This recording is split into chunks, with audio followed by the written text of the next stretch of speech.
Today I'll be talking about the last arcade that closed in my local area.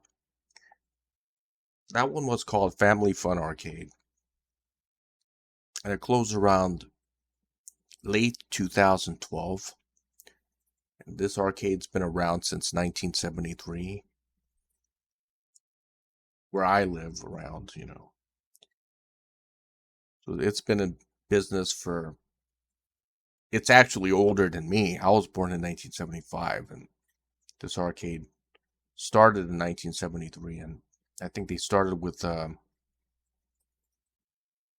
don't know what kind of machines they had. They might have had a lot of pinball machines and stuff like that when they first started in 73. I've never been there in 1973 or in the 1970s.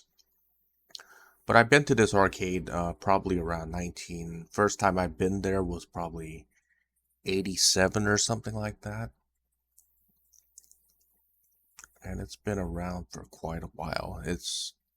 I'm talking about arcade, I'm talking about classic arcades, like arcades that opened back in the 1970s and also the arcades that opened in the 1980s. So I call that a classic arcade. But there are arcades today, like there are arcade restaurants and there are free play arcades where you can go to, but those are not classic arcades. And those type of arcades, you just pay like a flat fee or like $10 or $20 an hour to play all you want. I have some of those in my local area. I frequented one of them back in 2019 or something. But this is a classic arcade, and here's an article about it from the Los Angeles Times. I'll leave it in the video descriptions below if you're interested in reading this. It's a pretty interesting story. There's another one from Daily Sundial. It was written in October 31st of 2012.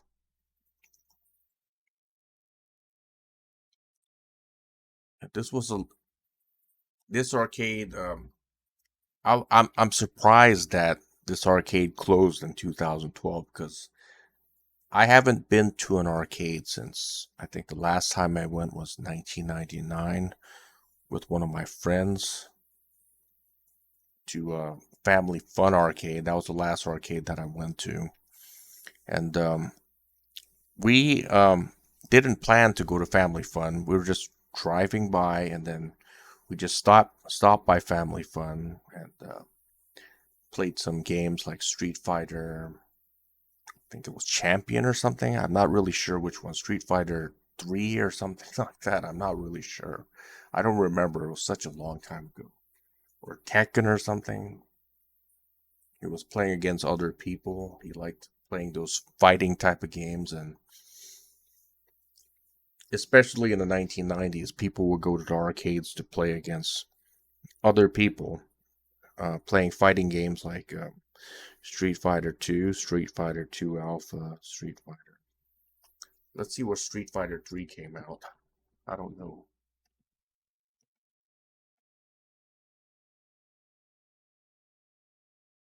Street Fighter 3 was out in 1997. Yeah, so it was I think he might have played that, but all I remember was that he was playing Tekken 2 or something against other people. The reason why we went to arcade was play against other people, and Street Fighter 2 was a game that started it, the fighting game genre, which where you had to master many types of different moves. And some people are really good at those type of games. I played it a lot too, but I wasn't really like good at Street Fighter or anything like that. I wasn't playing against other people. Well, my friend was really good at Street Fighter. He was like almost a champion at it. When he played against other people, he just didn't lose. He just beat everybody. And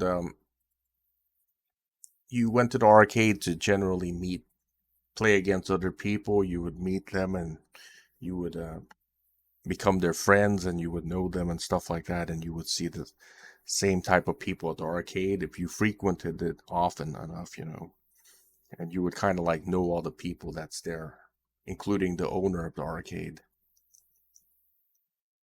It says this arcade started in 1973 as a family attraction where parents would bring their children to play Pong. Pong was like an arcade game, very simple arcade game. Or pinball. Pinball was pretty popular back in the 1980s. I used to play pinball a lot. I mean, they would be at arcade, just about every arcade.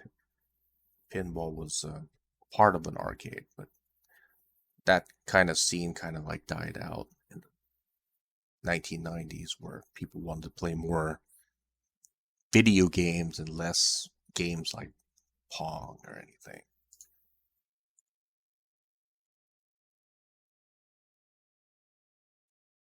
The person who owned this arcade was, I think he was Mr. Seinert or something. I think I saw the owner there. He's the one who started it in 1973. It was, he looked like a pretty old man. Not old, but not old in 1999. Maybe like a middle-aged man or something. But the man had like cancer and he had some surgeries and he had to like close the place down because of his health issues, and he wasn't really making a profit at at that arcade. And arcades started to go down as video game consoles like the PlayStation 3, PlayStation 2, PlayStation 3, Nintendo Wii, and others, GameCube were released, and you were able to like play against other people online. I don't think the PlayStation 2 had a network adapter. Because I bought the first PlayStation 2, and that one didn't have a network adapter. You had to buy that separately.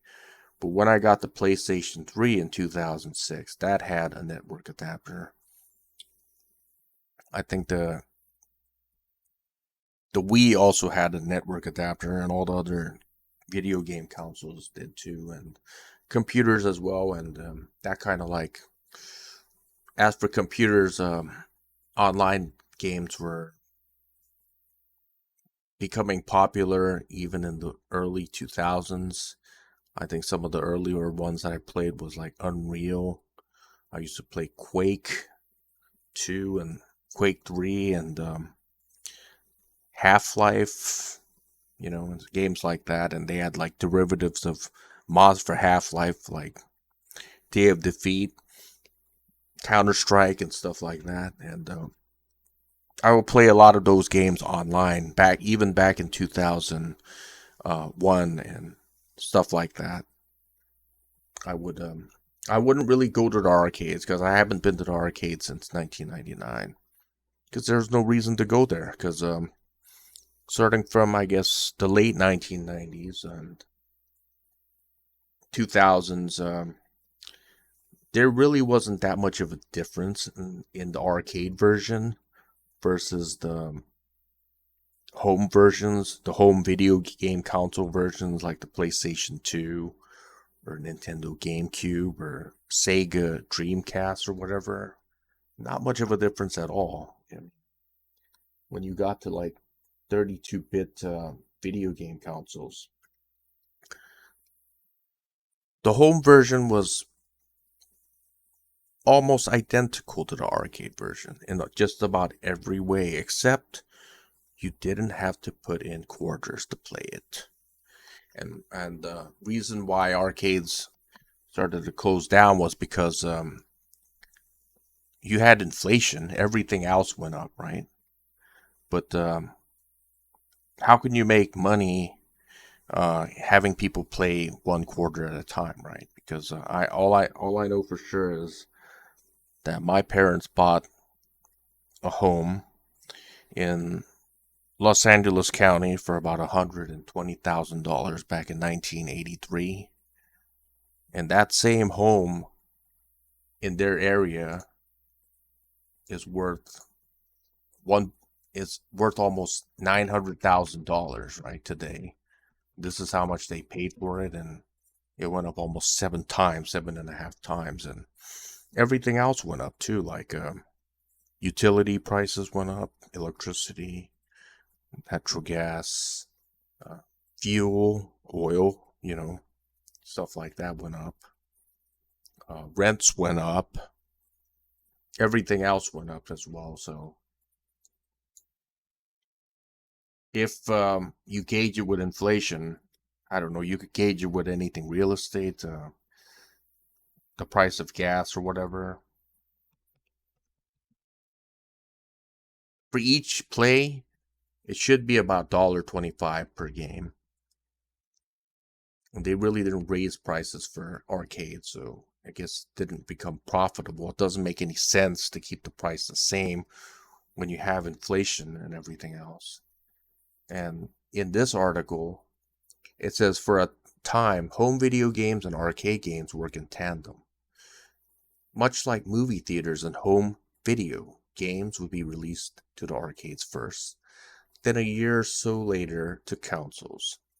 But soon the coin-free home consoles began to gain on dedicated games in huge wooden cabinets. One of the things that hurt us in the long run was that manufacturers didn't want to sell us just the PC boards and the artwork so that we could put it in our own already used but fine cabinets, Seinert said, forcing operators to spend as much as $5,000 per game. Manufacturers made more firewood than we could stand. They killed the goose that laid the golden egg. I guess that would be another reason why arcades didn't become profitable. I guess they wanted the manufacturers want to sell new stuff, and they want to get the premium price for it. So they didn't just want to sell the board; they want to sell them the whole cabinet so they could make more profit, right? More money. He also said.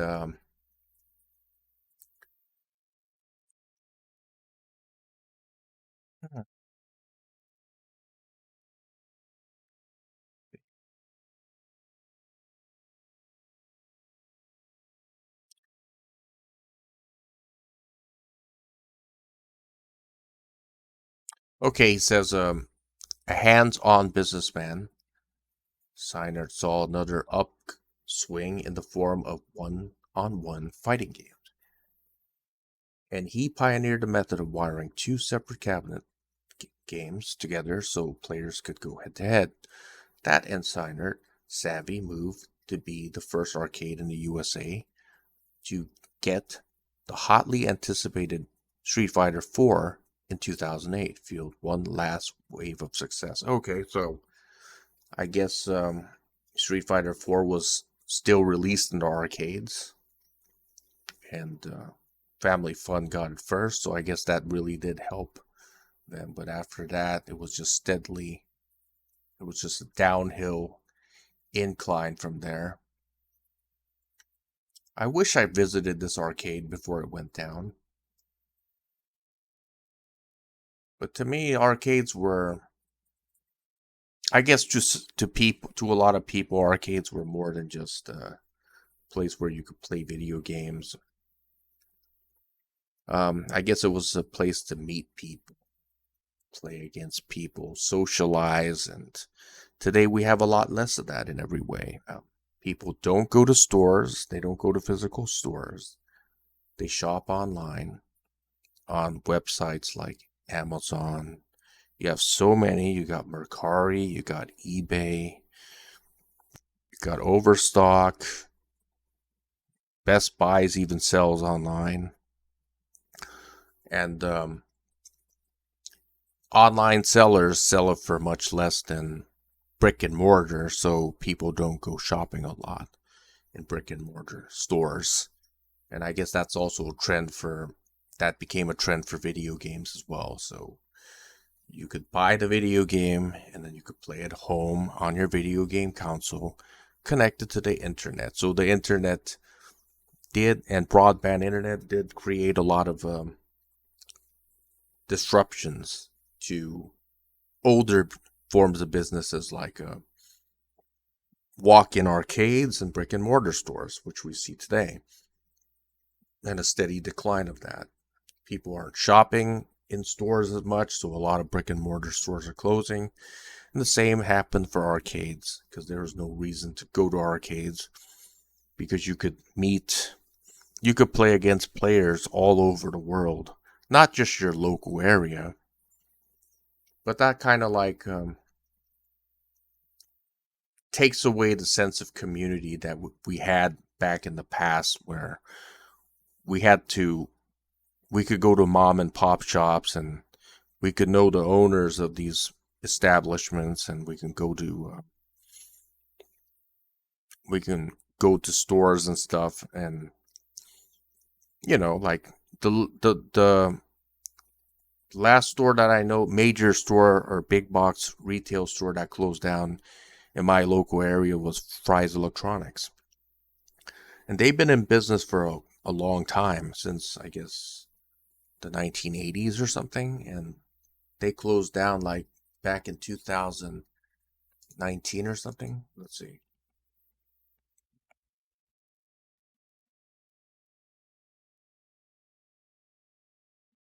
I want to see when they closed down.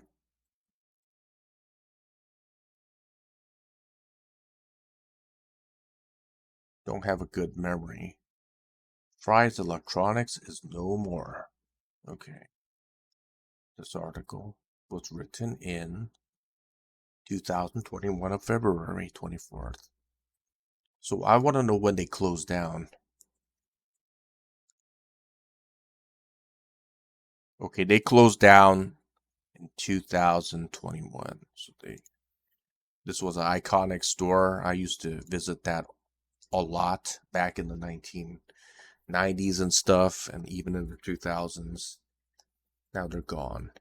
Just like these arcades are gone because of the internet and online businesses and online gaming. So this is what I wanted to share with you today. And if you have any thoughts, you could leave it in the comment section below. And thanks for watching.